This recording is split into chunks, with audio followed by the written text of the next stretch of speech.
Senhor Jesus, graças te damos por este dia, por esta noite, por este momento maravilhoso.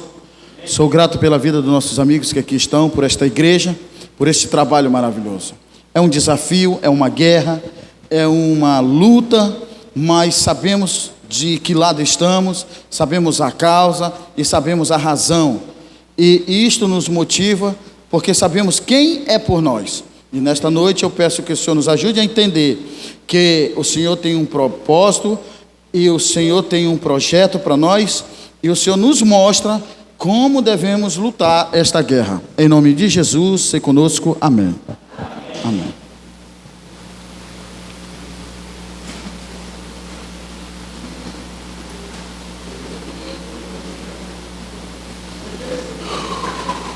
Amém. Isso, clica aí. Mais uma vez, quero desejar aqui boa noite para você. Quem não está aqui, diga eu. Vocês são espertos, estão ficando espertos. Eu deixei bem claro que era para vocês não ficarem em dúvidas, ok? Olha, estou feliz. A gente sabe, eu começo a fazer esses trabalhos aí, evangelístico, na cidade, fora do estado, dentro do estado, e a gente percebe que ao longo do tempo, às vezes você começa com um auditório bem grande, muita gente vem, e na medida em que a gente vai estudando, o público ele vai diminuindo, mas vai ficando um grupo de pessoas, que eles continuam e eles vão até o fim. Aí a gente percebe que a maioria dessas pessoas que permanecem e ficam até o fim, já não é porque eles estão tão empolgados com questão de brinde, essas coisas, mas é porque eles estão, de fato, interessados no conteúdo da palavra de Deus que eles estão ouvindo, porque é algo extremamente importante, é algo que vai fazer sentido na vida espiritual deles. É extremamente importante uma pessoa que professa uma fé em um Deus criador e em um Deus que tem uma promessa de salvação, de eternidade, ter conhecimento sobre esse Deus, ok? Então a gente percebe que ao longo dos nossos estudos, em todos os lugares que a gente tem passado, Deus vem trazendo salvação àqueles a quem há de ser salvo. Quer dizer, pastor, que tu está dizendo, desculpa que eu não sou pastor, né? Mas as pessoas costumam dizer isso. Quer dizer, pregador, que você está dizendo que há aqueles que hão de ser salvos e aqueles que hão de ser perdidos? Bom, não por vontade de Deus, porque a Bíblia diz que o Senhor não quer que ninguém se perca. Ele não quer que o pecador morra no pecado, mas ele quer que ele se converta do seu pecado. A palavra de Deus diz assim, ó: por que razão morrereis, ó Israel? Ok? Escolhei, pois, a vida e vivei, não morreis. Ok? Deus ama o pecador, mas abomina o pecado, porque o pecado, o salário dele é a morte. Então eu quero aqui agradecer a Deus pela vida de vocês, né? As nossas amigas, né? Os meninos que saíram ali, enfim, adolescente é assim mesmo, mas eles estão aqui, ok? Então no final desse curso, você vai ter a oportunidade de expressar a sua fé na prática, tomando uma decisão de viver uma experiência nova, pautada na palavra de Deus, que é a verdade sobre Deus e sobre essa tão grande salvação que é proposta a nós. Ninguém é um cristão que diz ser crente em Jesus porque ele tem assim ele quer ser diferente das pessoas, ou porque de alguma forma ele quer mostrar para alguém que ele é um religioso. Não. O cristão verdadeiro, aquele que crê em Cristo, ele tem um objetivo. Ele quer viver para ser salvo, encontrar o Salvador. Então eu quero parabenizar você que está aqui. Sei que não é fácil, muita pessoa gostaria de estar aqui, mas há uma guerra travada, como nós estamos estudando aqui. Existe uma guerra no mundo espiritual que impede, o inimigo não quer que vocês conheçam, estudem a palavra, que vocês não tenham entendimento sobre a palavra dele. Porque quando vocês começarem a entender a palavra de Deus, vocês agora vão estar entendidos para se livrar e não cair nas suas ciladas. Quem entendeu, diga amém. Amém. Amigos, hoje eu vou trazer para vocês aqui esse tema aqui. Eu achei que era o mundo por um fio, mas é o sequestro, né? Ok. O tema que nós vamos estudar na Bíblia hoje é o sequestro de um planeta. É possível um planeta ser sequestrado? Assim, literalmente não, né? Como é que alguém vai sequestrar um planeta, né? Mas, no mundo espiritual, este mundo jaz no maligno. Mas Deus não construiu, Deus não criou este mundo para o maligno. Esse mundo foi criado para mim e para você. Deus criou a terra, estabeleceu a vida nela, dividiu, separou luz de trevas, estabeleceu a porção seca, criou a vida biológica, a vida selvagem, a vida dos animais, das vegetações, e criou o homem e colocou o homem lá como administrador, como dominador. Mas aí estourou-se essa guerra no céu, como nós aprendemos aqui, certo?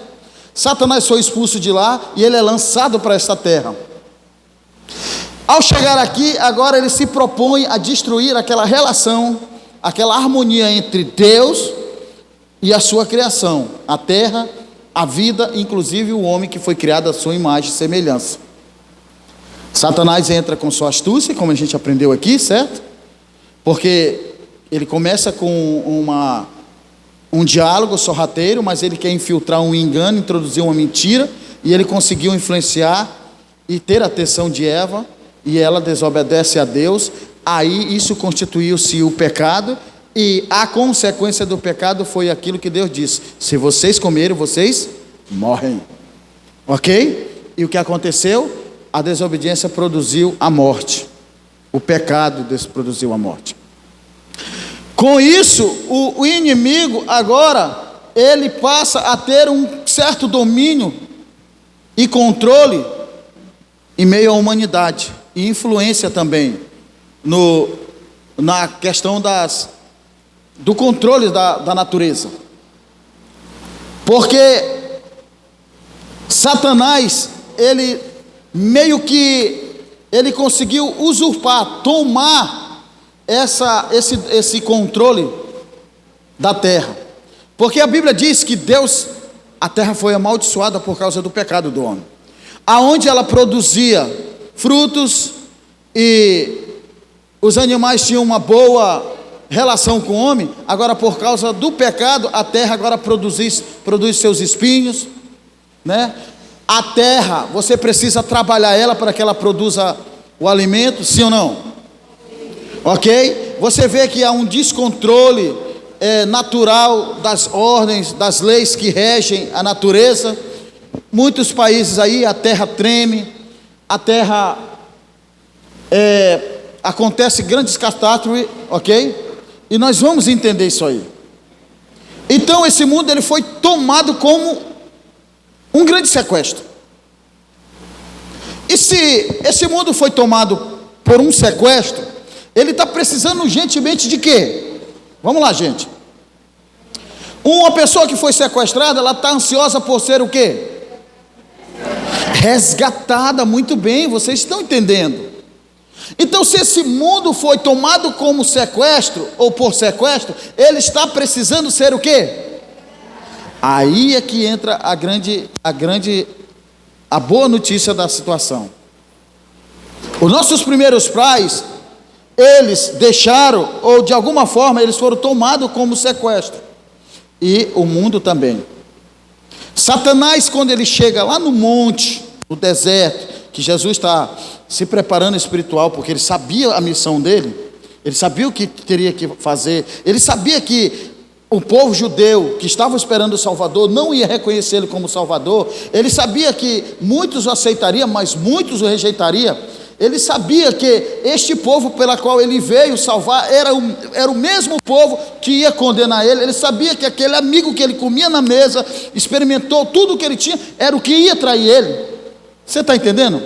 Jesus sabia, então ele estava se preparando espiritualmente. É por isso, amigos, atenção, é por isso que o que você está aprendendo aqui é para que você se prepare, para que você enfrente esses desafios, essas lutas que virão. Satanás foi lá no deserto tentar Jesus, porque ele queria impedir a obra. Jesus estava se fortalecendo lá, ele estava fazendo um sacrifício vivo, racional, para fazer a boa, perfeita e agradar a vontade de Deus. Ele sabia o que ele ia fazer. Aí Satanás chega lá e ele provou Jesus nas maiores necessidades de Jesus, porque Jesus, como homem, ele tinha necessidade. Ele já estava há 40 dias lá jejuando, clamando, fortalecendo o seu corpo. Porque imagina, irmão, o sofrimento que Jesus passou, toda a afronta, todo o castigo, o flagelo que ele fez, se ele não tivesse se preparado lá fisicamente, espiritualmente, ele não teria suportado logo no início. Porque homem algum suportaria o que ele suportou. Aí Satanás chega, a primeira coisa que Satanás tenta Jesus era o quê? Na fome. Jesus estava sem se alimentar. Meu irmão, quando a gente fica com fome, a gente fica agoniado, sim ou não? Então Satanás diz assim: olha, mande que essas pedras se tornem pães. Jesus tinha uma missão, ele precisava se fortalecer, então ele estava focado. O que ele disse? Olha, nem só de pão viverá o homem, mas de toda a palavra que vem de Deus, da boca de Deus. Ok? É importante você prestar atenção que Jesus disse: de toda a palavra que vem da boca de Deus. E na palavra de Deus, tudo que foi escrito foi inspirado por Deus, mas tem uma parte que foi escrita pelo próprio Deus. Ok? Aí Satanás vai e agora tenta Jesus, desafiando ele, prova a sua divindade, fala sobre o fato dele ser um servo, filho de Deus. Ele diz: olha, lança-te daqui abaixo, porque está escrito que terão ordem a teu respeito, os anjos terão ordem a teu respeito, para que você não tropece e não caia. Aí Jesus disse para ele: olha, não tentarás o Senhor teu Deus.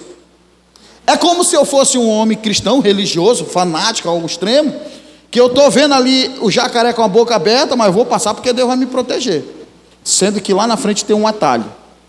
Não, eu vou passar por aqui, porque eu tenho que provar que eu sou crente.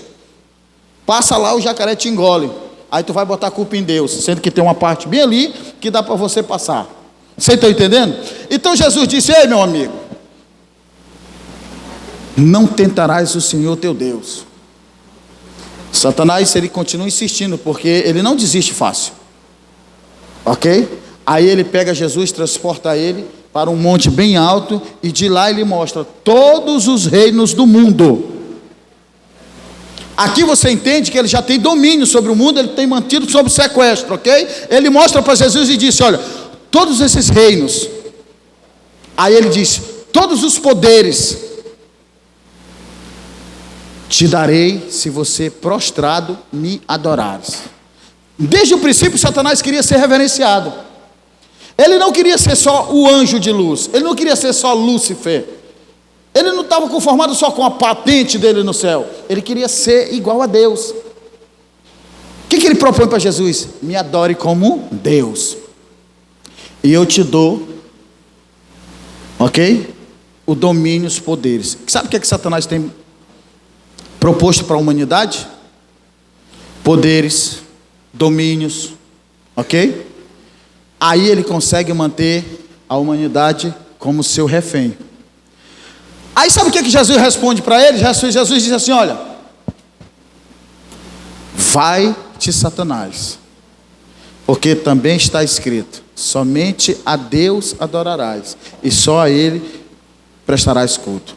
Satanás ofereceu para Jesus os reinos deste mundo, e ele ainda diz mais assim: porque a mim foi dado. Aí eu te pergunto, quem deu para Satanás? Porque a Bíblia diz que Deus criou esse universo aqui para o homem habitar, mas ele criou para Jesus, foi feito por ele, por meio dele e para ele. E Satanás agora quer assumir ele quer reedificar como se fosse dele, ok? Mas sabe quando ele pegou isso aí? quando o homem desobedece a Deus ali, e ele passa agora esse domínio para Satanás.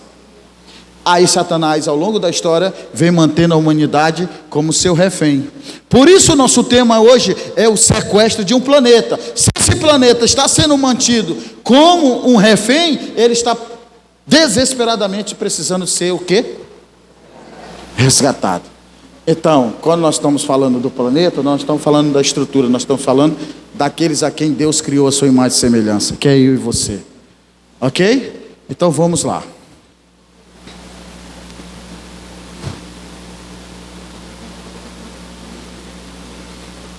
Está conectado aí?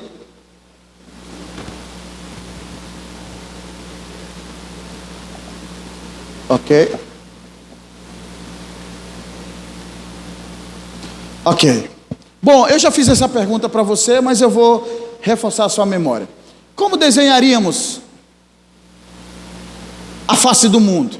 A gente percebe aqui que essa imagem nos traz muitas respostas, né? Nós vemos um cenário caótico, as pessoas se matando, guerreando, uma criança assustada, sem entender a razão por que os adultos estão se matando.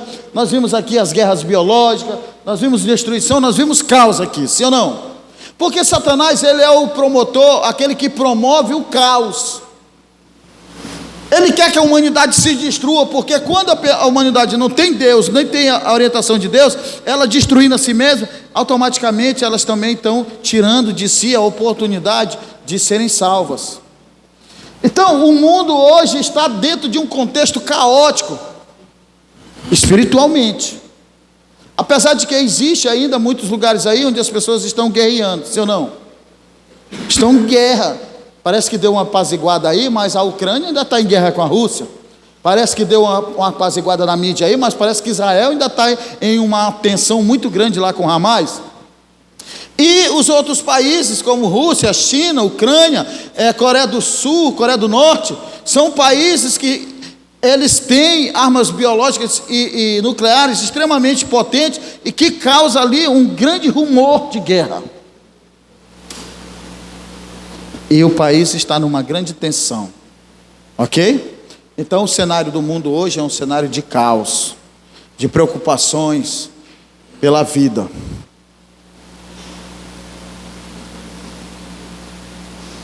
Ok? As armas do dragão que nós aprendemos aqui são? Então é a maneira como ele mantém. Meu filho, sente, fique bem quietinho, por gentileza. Olha só, é a maneira como ele mantém em rédeas curtas e também a maneira como ele oprime a humanidade, mantendo elas como seus reféns. Ele as engana, ele vem mentindo para elas e age extremamente violenta. É claro que antes dele infiltrar tudo isso, ele vem com aquela ideia de tá tudo certo, que parece ser bom, né? É como alguém que está num ambiente ali, mas ela está sendo vigiada. Aí o malfeitor, o sequestrador está só esperando a oportunidade de poder agarrar ela para sequestrar. Aí entra o contexto astuto, onde alguém está astutamente projetando um plano, ou tem um plano para executar, ok? Então nós vimos que as armas do dragão são astúcia e engano. O que é astúcia? Para refrescar a memória de vocês, lembram? O que é astúcia? A arte de enganar sem ser percebido. Que é engano? Atribuir virtudes que não existem. Ok? A mentira, hein? Mentira é omitir a verdade, é o oposto, né? E violência são atitudes extremamente, desesperadas, em que a humanidade vem sendo atacada. Vamos lá, Jesus, segura aí. As armas do cordeiro, para que nós possamos lutar contra essas armas ali do dragão, nós vamos falar sobre o quê? Vamos lá?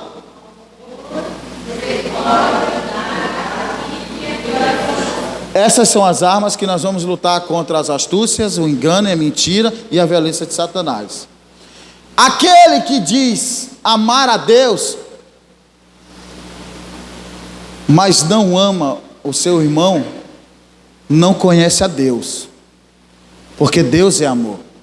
E muitos são os que abrem a boca e dizem ter Jesus no coração, que Jesus faz parte da vida deles, que Deus é tudo, mas apenas de lábios, de boca. Mas o coração, a mente está longe de Jesus. Então nós precisamos usufruir dessa arma, porque primeiro nos amou Deus, enviando o seu Filho para o quê? Morrer por nós, para que todos aqueles que nele crê não pereçam, mas tenham a vida eterna. A misericórdia de Deus são as causas de nós não sermos consumidos. Então, graças a Deus, nós estamos aqui. Quantos livramentos nós recebemos só hoje? Sim ou não? A bondade de Deus é que leva o homem ao arrependimento, ou seja, sem Jesus ninguém pode se arrepender do que fez errado, muito menos com Deus. E a Bíblia nos mostra as ciladas, os enganos, e revela quem é Deus, e nos mostra como podemos viver uma vida para ser salvo. E a oração, meus amigos, ela é a tua relação com Deus, a tua intimidade com Deus, é a tua comunicação com Deus. É como você se expressa e você espera o resultado da sua relação com Deus. Ah, mas o traficante, o assassino, eles também oram a Deus. Só que orações que vai contra o amor, a lei, o caráter de Deus, elas não passam nem do teto. Porque Deus não vai contra o seu caráter. Como é que eu vou orar e vou fazer o mal para a pessoa? Deus não vai atender esse tipo de coisa. Você entendeu? Amém? Agora, se o cara vai lá e apronta e não acontece nada com ele, é porque Deus está dando uma oportunidade para ele. Mas permanecer no erro, uma hora a casa cai. Ok? Vamos lá? Olha só, Lucas capítulo 4, versículos 5 a 6. Amém? Você que está com a Bíblia na mão aí, Evangelho de Jesus Cristo segundo escreveu Lucas. O texto está aqui, mas eu gostaria que você abrisse, para você ver, que é a Bíblia que fala para nós. Lucas capítulo 4, versículos de número do 5 e 6. O número da página, meus amigos, é a página de número 958. Você vai achar facinho nessa Bíblia aí, ó. 958. Ok? Tudo bem? Como eu já li, eu já trouxe aqui na apresentação para vocês. Meu filho, por favor. Deixa essa coisa aqui. Deixa aqui, por favor. Deixa. Isso, fique quieto. Ok, encontrou? Vou ler para vocês enquanto vocês procuram, eu vou dar um tempo para vocês. Diz assim o texto, ó. Então o dragão levou a um lugar alto, e no momento lhe mostrou todos os reinos do mundo. Disse o dragão: eu lhe darei a glória destes reinos e autoridade sobre eles, pois são meus, e posso dá-los a quem eu quiser. Disse o dragão. Detalhes interessantes aqui nessa palavra aqui é que ele ousou deturpar ou querer impedir a obra que Jesus estava por fazer. E ele oferece algo que não é dele. Satanás tem mania de querer oferecer aquilo que não é dele. E as pessoas se iludem, porque aquilo que não é dele logo é tirado, porque não é dele. Ele oferece os reinos do mundo, e ele oferece autoridade sobre eles. Aí ele diz: porque são meus, e posso dá-los a quem eu quiser. Veja bem, amigos, ele está dizendo que pode dar a quem quiser, certo? O que Jesus faz aí? Jesus rejeita a proposta dele, porque ele queria ser adorado, né? Ele disse, ó: lhe darei as glórias desse reino e autoridade sobre eles, porque são meus. Ele falou isso aí porque ele queria ser adorado, ok? E ele disse: eu posso dá-los a quem eu quiser. E Satanás tem dado poder, autoridade né? Poder de julgar, de oprimir. Tu quer ver? Eu vou dizer para vocês, sabe o que acontecia muito comigo? Eu passava a noite todinha fazendo correria para um certo traficante em determinada área da cidade. Aí eu comprava e levava os outros para comprar e fazia aquela correria doida. Quando era de madrugada que eu já estava sem corre, eu estava só com um troco de dinheiro, que eu chegava lá, querendo para ele me vender pela metade, sabe o que ele fazia? Ele me humilhava lá. Que nada, meu irmão. Sabe? Ele me humilhava lá. Eu passava a noite todinha trazendo lucro para o cara, mas na hora que eu precisava dele, ele me humilhava. Você está entendendo? Então Satanás vive oferecendo para as pessoas, amigos, poder em cima das outras, humilhação. E a pessoa está sendo como um refém, como um sequestrado, se humilha, meu amigo. Eu uma vez pulei, foi dentro de um poço, lá no quintal do traficante. Se tu não me vender, eu vou me jogar aqui dentro. Ah, você joga, lá dentro. Aí rapidinho ele saiu lá fora, foi uma maior correria, me tirar lá de dentro, foi uma maior treta. Nem eu, nem ele. Passou o resto da madrugada acordado e eu fui para casa quase morto. Você entende como é que a gente chega a um ponto? Isso sou eu e outros por aí.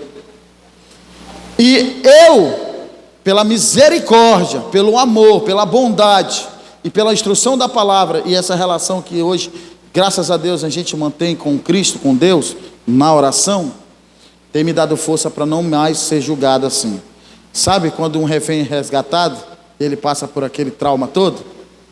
Então hoje eu sou uma pessoa consciente do que eu vivi, e é por isso que eu trago essa mensagem para vocês. Talvez você não esteja nesse contexto, mas tem muitos que estão. Eu já cheguei em casa de gente aí, meu amigo. Tem uma senhora lá na Zona Sul, lá, era a avó, a mãe, os filhos e os netos, tudo usuário de droga. A coitada da velha já tinha perdido uma perna, o diabetes estava comendo o resto do pé dela do outro, e a senhorazinha lá estava num colchão, que eu acho que o asfalto ali, a rua lá estava mais limpo, um lugar fedido, a cerveja choca, cigarro velho, ponta de coisa, lata para todo lado, mas lá tinha alguém que Deus estava querendo trazer uma mensagem, tanto para elas quanto para alguém que não tinha se contaminado, a neta dela, de 14 anos, parecida com a minha amiga aqui, assim no porte. E nós fomos lá, ajudamos, levamos essa moça, levamos ela para a igreja, ajudamos ela, e graças a Deus, parece que ela está lá ainda, né? E Deus está trabalhando lá, mas Satanás está mantendo as pessoas como seus reféns, oferecendo aquilo que não é dele, mas que ele tem o domínio, ok? Então o texto disse assim, ó, o dragão levou a um lugar alto, e num momento lhe mostrou todos os reinos do mundo, e disse, eu lhe darei a glória destes reinos e a autoridade sobre ele, pois são meus e posso dá-la a quem eu quiser, disse o dragão.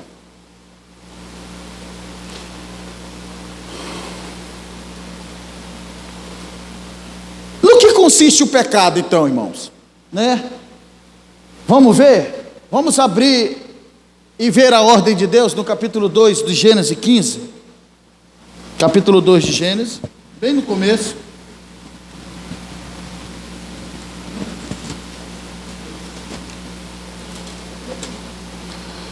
Amém?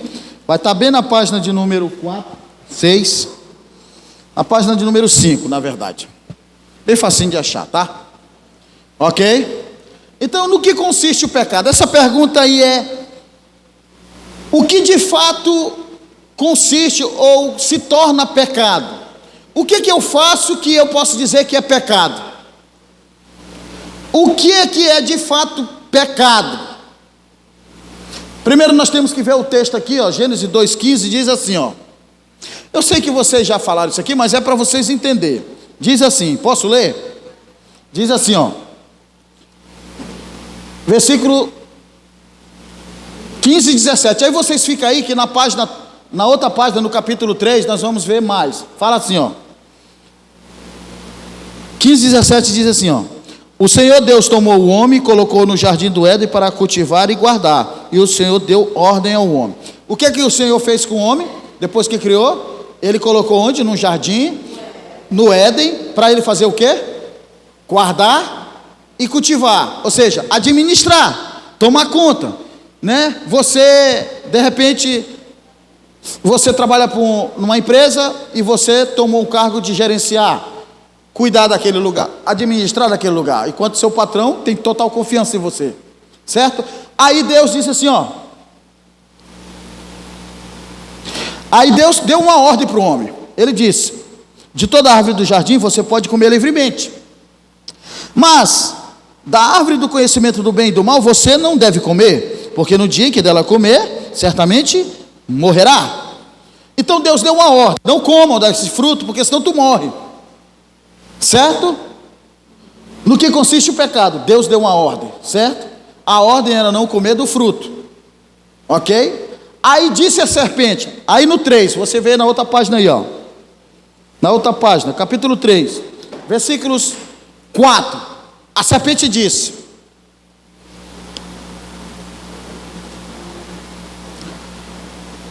posso ler? Ok? Diz assim, ó. Aí a serpente disse para a mulher: é certo que vocês não morrerão. Deus disse que se comer morre, a serpente disse que se não se comer não morre. Aí no que consiste o pecado aqui então? Na desobediência. Deus disse para não comer, a serpente disse que podia comer. Aí o homem deu ouvidos a quem? A serpente. Então ele desconsiderou Deus e pecou contra Deus. Satanás sabia que se ele comesse, eles tinham pecado contra Deus. Aí como é que ele diz? Ele diz assim: vocês não vão morrer, besta. De fato eles não morreram fisicamente, mas perderam a harmonia com Deus. Ok? Olha, meu filho, vocês têm que ficar aqui, macho. Vamos ficar aqui. No que consiste o pecado então, irmãos? Na desobediência. Então quando é que nós pecamos? Quando nós desobedecemos.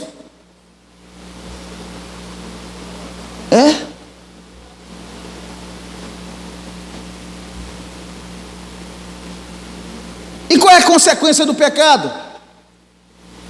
Todos pecaram e estão destituídos da glória de Deus. Paulo disse isso na carta a Romanos, no capítulo 3, versículo 23. Ele diz assim: olha, todos pecaram e estão agora destituídos da glória de Deus. Ele está dizendo aqui, ó, por causa do pecado, nós estamos impossibilitados de chegar a Deus. Ou seja, Satanás, ele toma como esse planeta como sequestro, a partir do momento que o homem pecou contra Deus, porque o pecado nos afastou de Deus, nos impediu de chegar a Deus. Então agora o povo está o quê? Mantido como um refém. Nós não temos como chegar a Deus, estamos lá no cativeiro, pelo pecado. E até então, o homem está perdido. Sim ou não? Se o camarada que está sendo